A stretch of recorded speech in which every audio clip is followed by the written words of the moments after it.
you to the annual reception for our diverse employees and student leaders. I need you to come closer to something. I can't swallow this because it's a community mic, so I don't want to put too much stuff on it.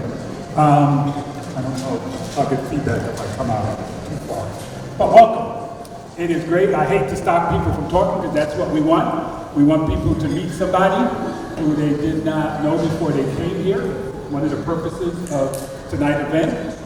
We're a big university with lots of employees and students, and many times we hear from our employees in general, but particularly our diverse employees and students, that they don't get to meet people outside their own department. And sometimes they feel lonely in their own department. You'll be the only person that looks like them or thinks like them. And so we like to set up these opportunities for you to meet people across the university, outside of your college and out of your program, out of your department, to say, hey, let's have lunch, let's do something, let's get together after work, or at work.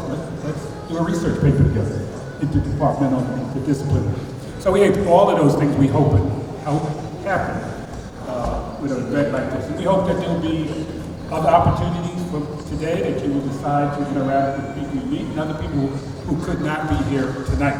So again, welcome. I am Henry Morris, the Vice President of Diversity, Equity, and Inclusion here. This is my 31st year here, and I thought I came from a little area out east called New York City, the Bronx. Thought I would be here 2 to 3 years, and 31 years, I'm still here. So it can be done. I wouldn't say that they're all the faculty of color, but it can be done. You can figure out how to make Mankato work for you. It sometimes takes work, but you can make it figure out how to work for you. Make it a place that's enjoyable for you and your family. I like to tell people I met my beautiful wife, blackpeople.com. That's how I met her. And, we've been together now, married for 11 years. So again, there are many different opportunities to meet people and to interact with people. This is one of many I hope. As I said, I'm the Vice President of Diversity, Equity, and Inclusion. For the new people who've been here a little while, last year we were Diversity and Inclusion, and thanks to the new president, and I said, can we get equity in our name? He said, why don't you have it already as well? Oh, I'm sorry, but within a week we were able to add it to our title, which I think is an important word to have the work that we do. And I say we, the university, people committed to diversity, equity, inclusion, because to me, equity is an active word. It means you're doing something different. You're going to put the energy where you need to put it, versus we're going to do everything equally. I like to use the example. If you have a flat tire on a car, you can work on the engine all you want, and you can have a smooth running engine, but you still got a flat tire if you don't work on a flat tire. And so that's what it is. You put the resources where you need to put the resources because that's what you want to fix. And two things that Equity 2030 wants to fix. Dr. Inch, I was on the search committee, some others in here, he talked about from the very beginning, was the Equity 2030 and the things we needed to do to make this a more inviting place for everyone. Two of those areas, I'll leave the third area alone because I always don't know what to call it. Rick knows what to call it, but I haven't figured out what to call it yet, is our success of our students, and that's success of recruiting. The president gave us a goal of our student body should be reflective of our state demographics, which is 20%. So our student body should minimally be 20%. It could be 25, but minimally used to be the ground that we're going. And if our state demographics get up to 30%, our goal would be 30% down the future. The other goal, the 2020 goal, and that but let me say, we are a lot closer to that number. Last pre-pandemic, we were about 19%. Up to when I got here 31 years ago, we were at about 3%. So a lot of work by a lot of people in this room, and some people who aren't here, to work on it. The other part of that is to improve the success, academic success of our students. And in the last 4 years, we have cut the first year success gap in half. And as I like to say, you also can't graduate anyone until you retain them from semester to semester. So that's the beginning, is to keep them. And then you move into graduation. We like to say in diversity, equity, inclusion, one student at a time, one semester. How do we keep that student in front of us with a problem, fix it for them that semester, keep them going? Not in meaningless ways, but in meaningful ways of progressing them toward graduation. We have a lot of staff here who are here to work with you. The different centers of DE&I are our accessibility staff. Can you all stand up? They work with students needing accommodations. We have our LGBT Center, Dr. Raven. We have a Women's Center. I don't think she's here. Oh, well, that's her back there. Raise your hand. We have our Violence Awareness Response Program Center. If they're here, raise your hands again.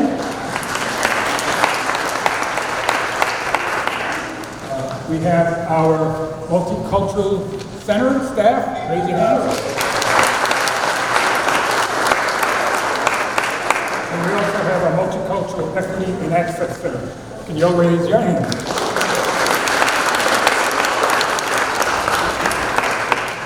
And they are here to work with you, whether you're students or staff, to make your journey at MSU meaningful. And to all of them are here, they believe in one student at a time. How do we help that student in front of us and that employee in front of us in all meaningful ways going forward? We also have quite a few of our senior administrators here. I'll leave the most senior one to the end because he'll come up and say a few words. But can I have our vice presidents, associate vice presidents, and deans stand up and be recognized?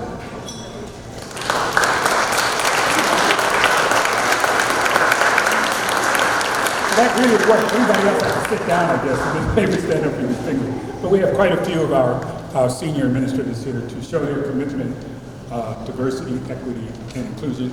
We also have, I see some of our IFO leadership.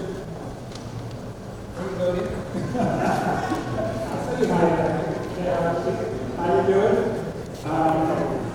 Chair of the Ethics Studies Department here. And we hold the chair of sociology.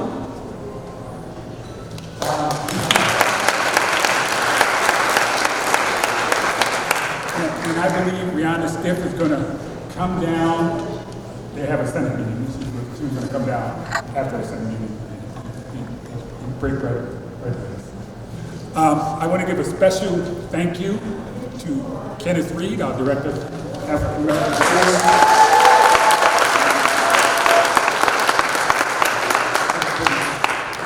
Having a great staff is you get to show up and look smart and intelligent. They do all the work to make that happen. And Kenneth had the responsibility of staffing this event. And so again, thank you, Kenneth, for your work for making this happen. So we will move on. I want to give a very, very special welcome to our new president, Dr. Inch, who just came to us from California. Happy to serve on the search committee, and one thing I will say about him is when people ask, I like to say he's been very consistent in his language of his commitment to diversity, equity, inclusion, from the letter of interest to interviews with the search committee to every meeting I've been at that he's been at, and at cabinet meetings, talking about his commitment. And not just commitment, that's easy. Anybody can voice the words. It is doing what you need to do to put action to those words. And it's something as simple as putting equity into the title of D&I is a major statement to me. It shows his commitment to the work that will need to be done to get us in more equitable place. So at this point, I'll turn it over to Dr. Inch to say some words of welcome. Dr. Inch, thank you.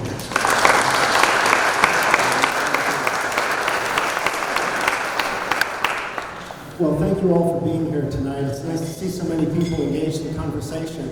I do want to thank Vice President Morris and all of his team for organizing this. This is a big event, and a lot of moving parts to this, and it's done really nicely. It's done in a way that invites us to have conversations with one another, even without the recommendations by our host to go meet people you haven't met before. But that's important. So you and your team, Henry, thank you very, very much.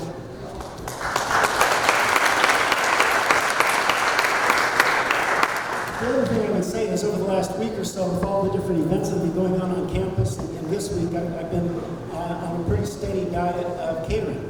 And I am impressed. As you might imagine, in my job, the roles I've had, I've eaten a lot of chicken in my life, and a lot of different kind of caterers and all that. These guys are excellent. They've done an excellent job. And I don't know if they're here, but kudos to the people that prepared the food and made this as inviting as it is. So thank you.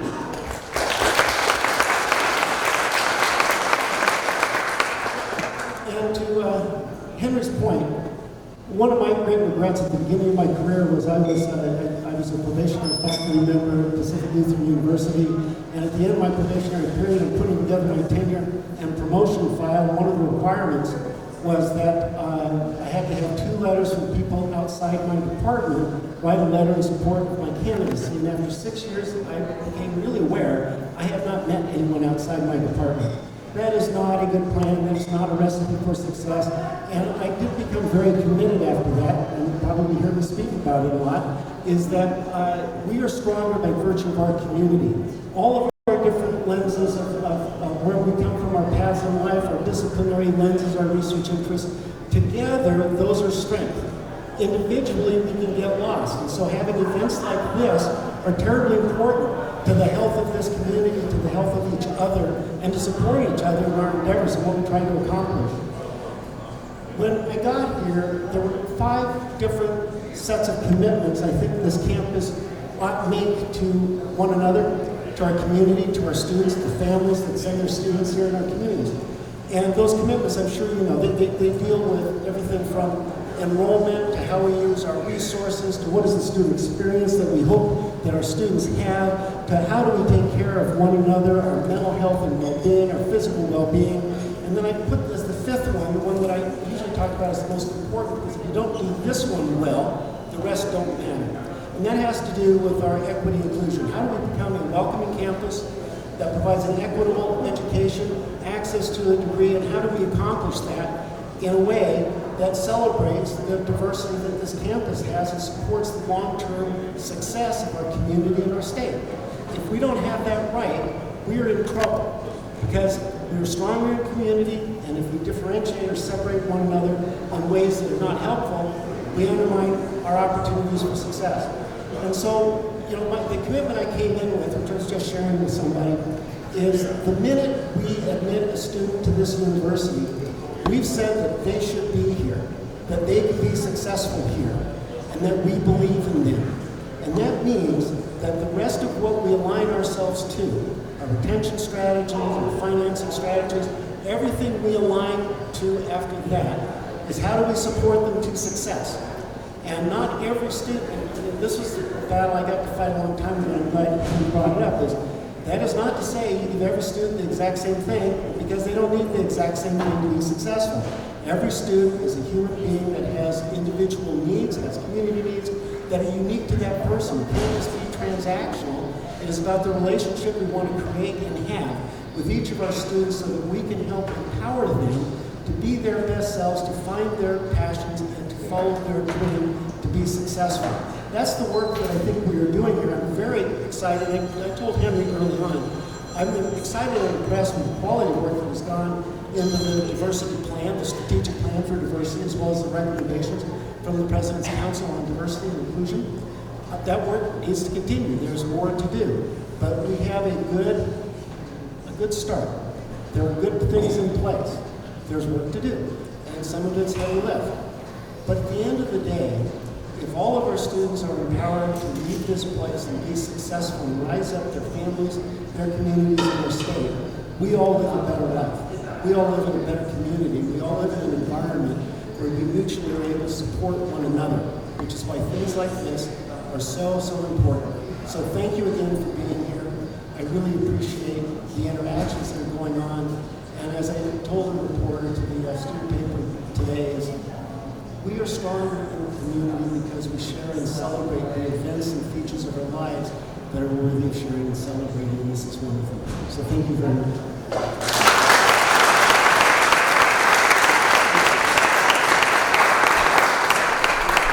I'm about ready to turn this over to Kenneth because he's going to do an introduction to highlight some of our talent here. But before, remember I said we had an LGBT center, and we had a women's center, and we had a multicultural center? The one thing a lot of people don't know is that our women's center and LGBT center are two of the oldest in the nation. I think our LGBT center is the second oldest in the nation. That's the whole nation. It isn't just Minnesota, it isn't just southern Minnesota, it is the nation. And our women's center is in the top 5 of length of time on the university. That shows Mankato's interest and commitment a long time ago. And I think in our multicultural center is one of the first. My predecessor, Dr. Michael Fagan, was a chief diversity officer before they had chief diversity officers, sitting on the president's cabinet, and his title was cultural diversity. So the university, that said, had a long commitment. In my role, I feel the weight of the people who I'm following, and I hope to leave a lot of weight, literally and figuratively, to people coming up after me when I'm no longer here to carry on the great work that this university has done, and let's be real honest, still needs to do even more about. At this point, turn it over to Kenneth to make a special introduction.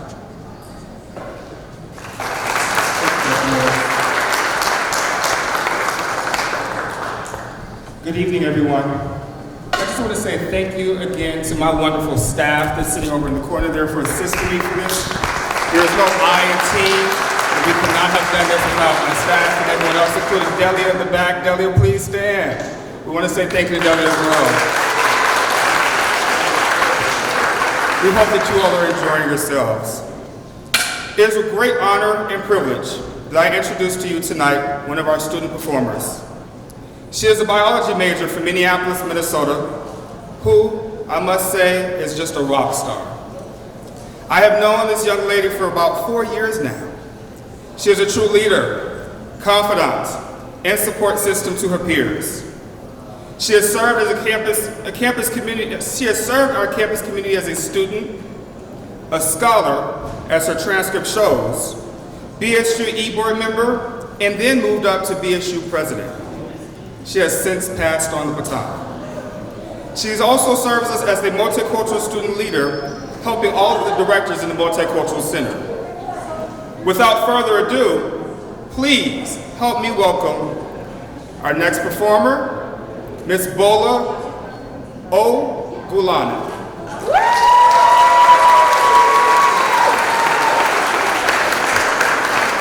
And I must add, we're looking forward to her being our next doctor. I might have to go and see her too.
killing my eyes with his words, killing me softly with this song, killing me softly with this song, telling my whole life with his words, killing me softly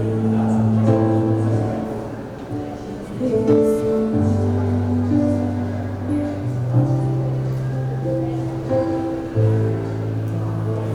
All flashed with anger, embarrassed by the crowd. I felt he found my letters and read each one out loud. I prayed that he would finish, but he just kept right on, strumming my pain with his fingers, stringing my life with his words, killing me softly with this song, killing me softly with this song, telling my whole life with his words, killing me softly with this song.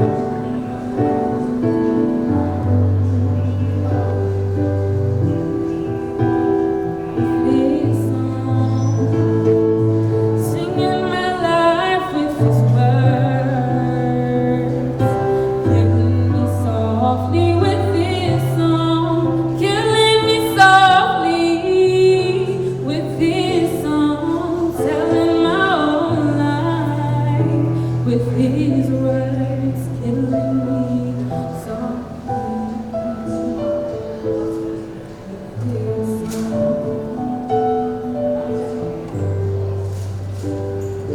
Singing my life with his words, killing me softly with this song, telling my whole life with his words, killing me softly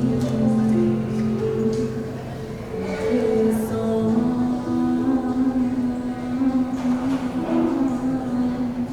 Oh, whoa,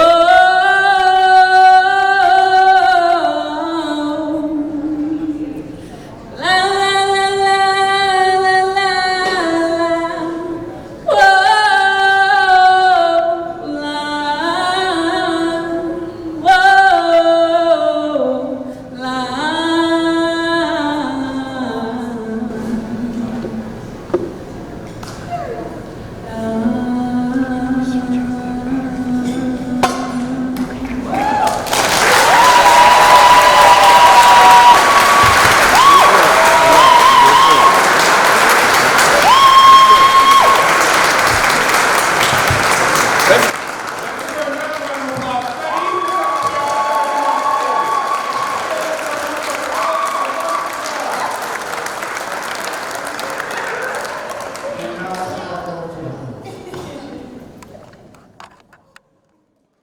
Good fellowship.